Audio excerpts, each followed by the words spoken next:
Morning. The first reading is from Deuteronomy. That's on page 185. Deuteronomy 30, 9 through 14.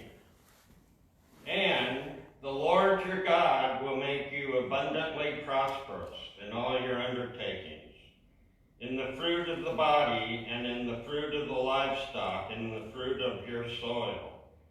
For the Lord will again take delight in prospering you, just as he delighted in prospering your ancestors. When you obey the Lord your God by observing his commandments and decrees that are written in the book of the law, because you turn to the Lord your God, and with all your heart and with all your soul. Surely this commandment that I am commanding you today is not too hard for you, nor is it too far away. It is not in heaven that you should say, who will go up to heaven for us and get it for us so that we may hear it and observe it?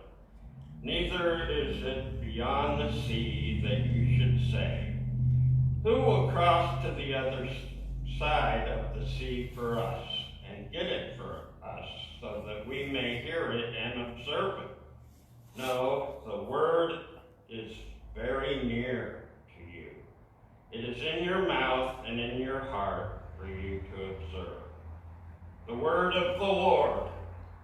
Thanks be to God. And we're not going to stand for the reading of the gospel. I won't say it.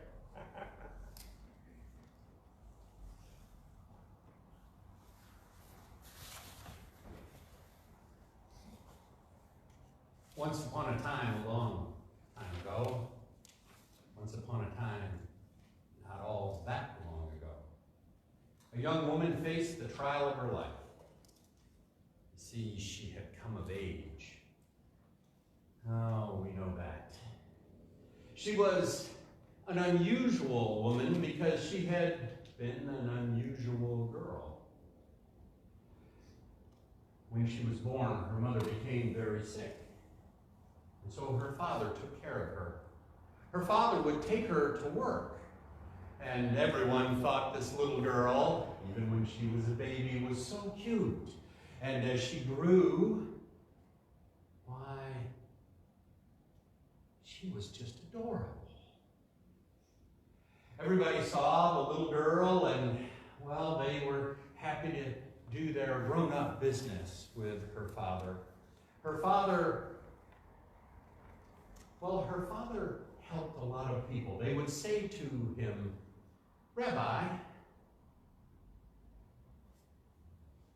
I just can't seem to get over losing my father.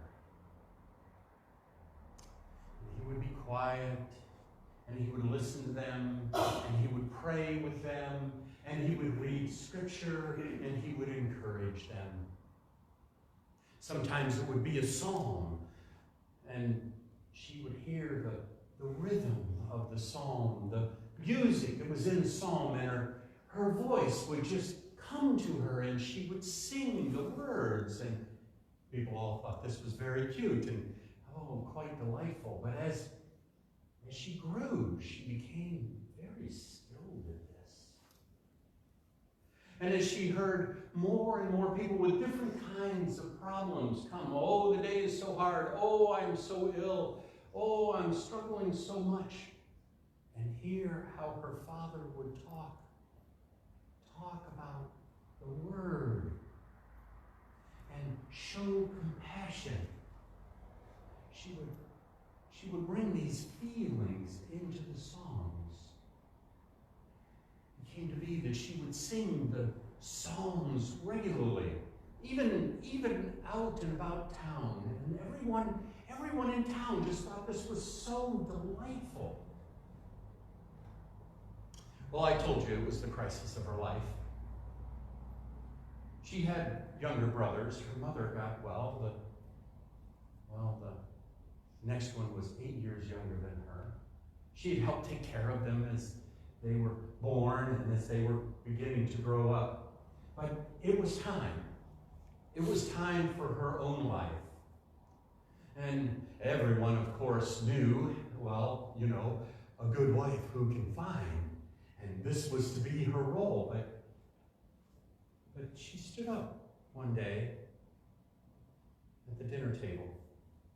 And she put, out of respect, honor for her mother and father, she put just the tips of her fingers on the table. And she said, I've decided what I should do.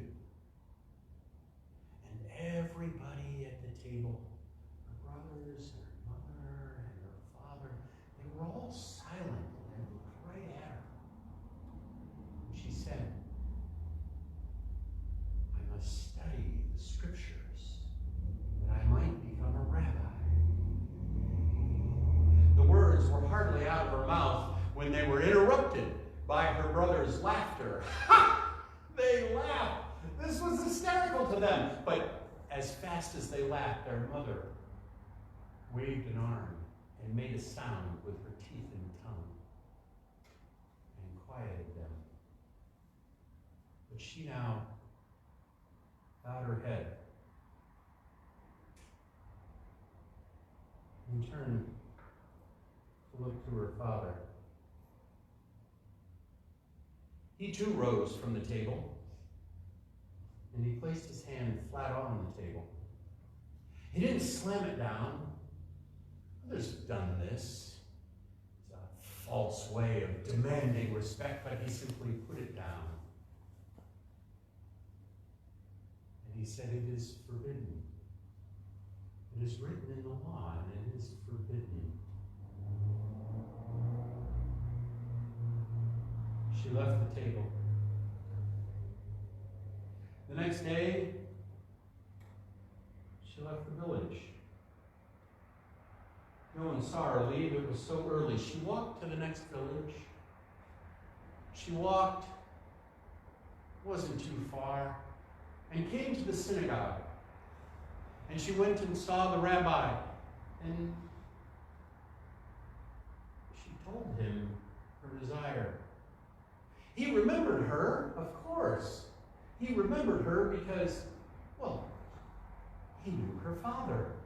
And he also knew her. Her singing is told far and wide as something just as like a gift from God. But as far as the word,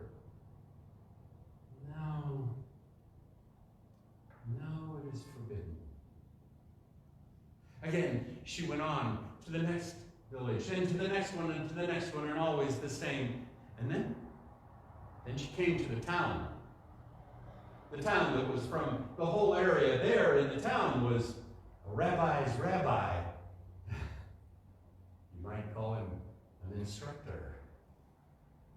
Because many came to study under him. And she went to him. Having prayed on the road, she went to him, stirred with a new vigor. And he started to say it is forbidden, and she interrupted him, which of course is very rude. And she interrupted him and she said, I will not take your answer until you have studied and prayed. And she left. She came back 3 days later, and he agreed. She could sit in the back of the room. She should keep her head covered. It might be a good idea to cut her hair. And she should never ask a question. The boys loved her. She was fantastic. She was something in between the heaven that was too high to reach and the instructor who knew so much the sea that was so far away. They didn't know what to do, but it seemed like the Word was alive within her. When they would struggle, she would always have a new way, another perspective. And that brought them comfort. And when they doubted themselves, she would encourage them and lift them up. And when they were in grief or despair, she would sing. And the songs and the psalms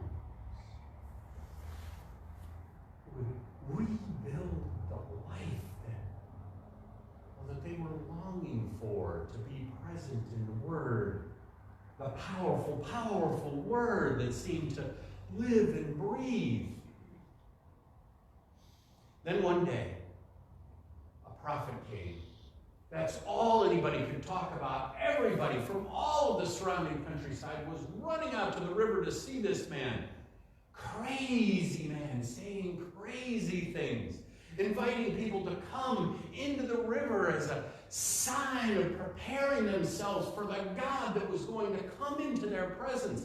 Wash and be clean. Change the way you think and act, he would shout out. And what shall we do, people would ask, and he would tell them. This became the greatest thing. He would tell them what they should do. And he would, well, now everybody wanted to know what to do. This was the most popular thing all together. What shall we do? What shall we do? Everyone was saying it now. Now even the students were being asked, what shall we do? And where did they go? They went right to the scriptures, right to the law, the statutes and the ordinances, and they began to lay them out for people. So this is how you should behave to be ready to receive the living God.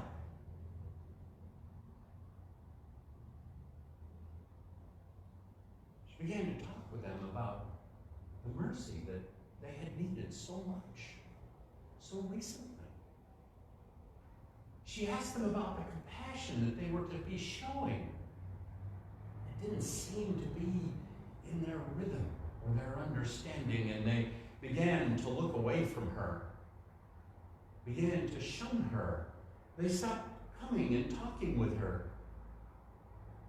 Shortly thereafter, one of them told their parents that there was a girl at the school, and there was a complaint given to the instructor. Out she was.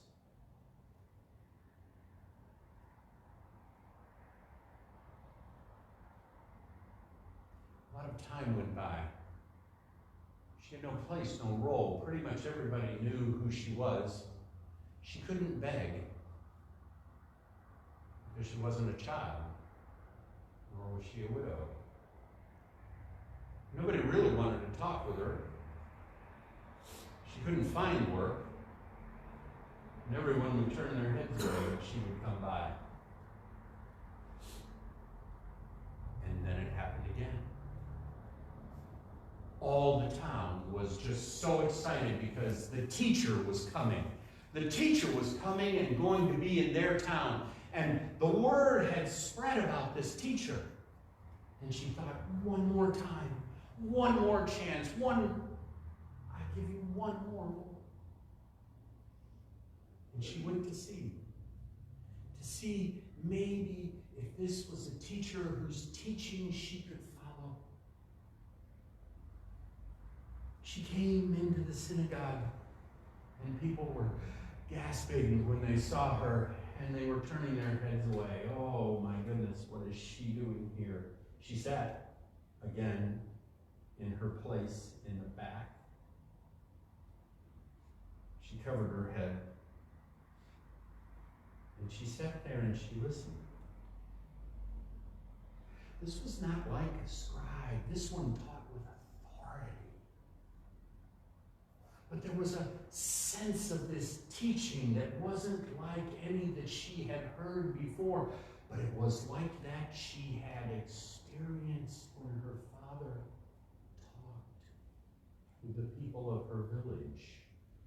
When she would sing the psalms, it weaved into her hearts, and it felt like it was going to be on her lips. And as she sat there, she knew that she was going to have to stand, and she was going to have to find out if this was the one that she should follow. But she knew that she would be shouted down and hooted out of the tent. She had to have a single question that she could state clearly. And she prayed. And it welled up from her heart. And it landed on her lips as she rose and she leaned forward. And she began to speak.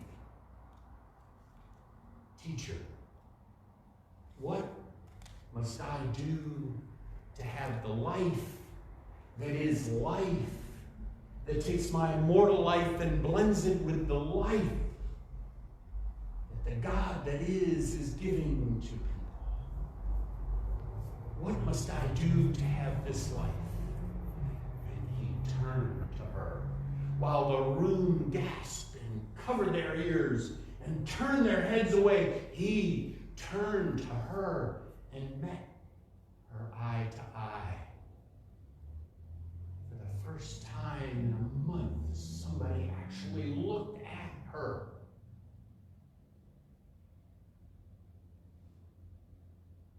He said, well, you have studied. You know Moses. You know the prophets. You know the Psalms. Tell me, what do you do?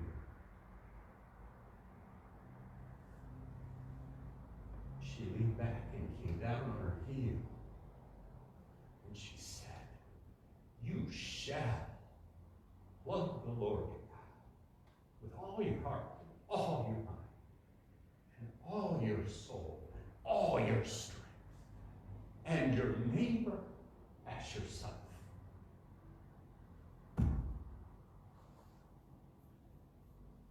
He looked right at her,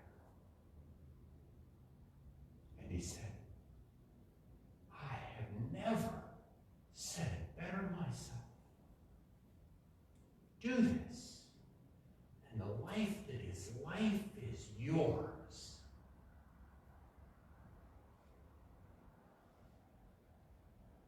And she looked around. All the heads were turned away still. She said, who is my neighbor?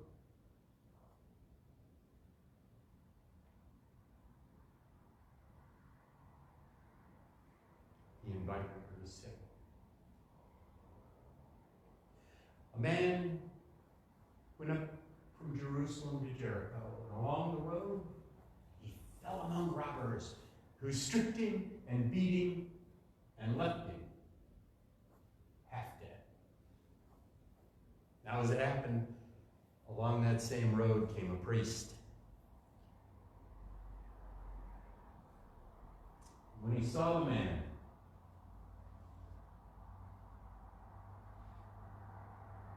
well, he thought of where he was going and how he was to get there. And he looked away, pretending not to see. So likewise came a Levite. Came on the same road and saw the man. He thought of his lists, all the calls that he needed to make, all the visiting that he needed to do, all the tasks to be done. And he too passed by on the other side. But then came a Samaritan.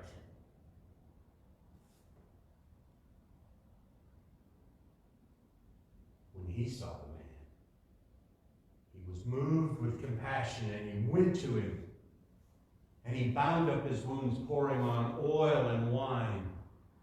And he put him on his own beast, and he took him to an inn, and he cared for him there.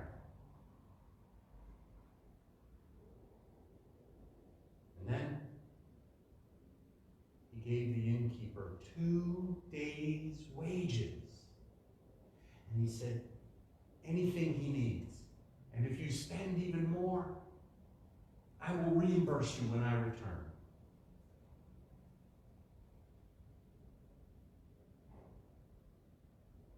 He invited her to stand. And he said, teach us. Who proved to be the neighbor to the one who fell among the robbers? And she said, the one who showed him compassion and mercy. The teacher looked to the right and he said, go.